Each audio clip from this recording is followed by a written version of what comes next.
I have a background in working in clinical environments with what's called Dance for Parkinson's.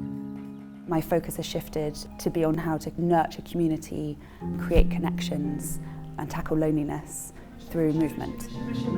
What's unique about my class is that my background is in acting, performance, improvisation and clown, so sense of play is really something that I hope to bring to the group.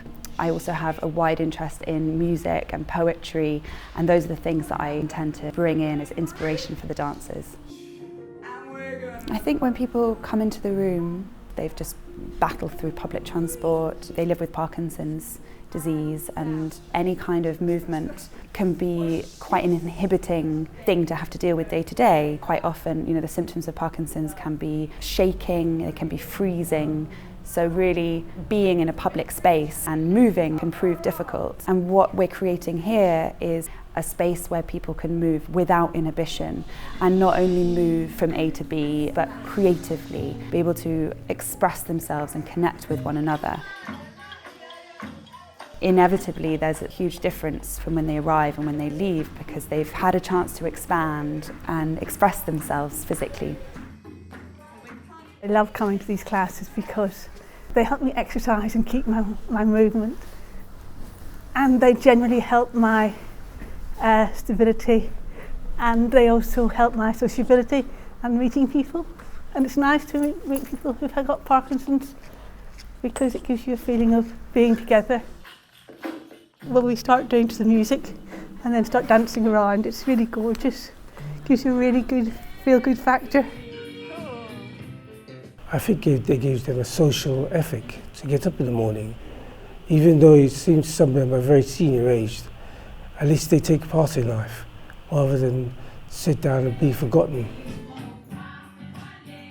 You get to know people a bit more than when you're just seeing them saying hello and being part of a kind of like exercise group.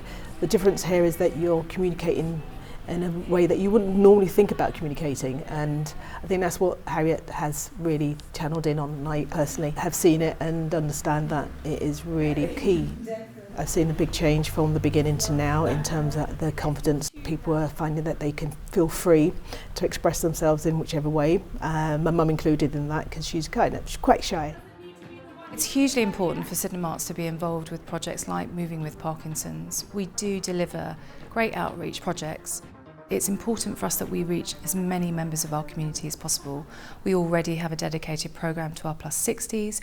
We work in primary schools and in secondary schools, and Moving with Parkinson's is a natural transition to work with people with long-term illnesses.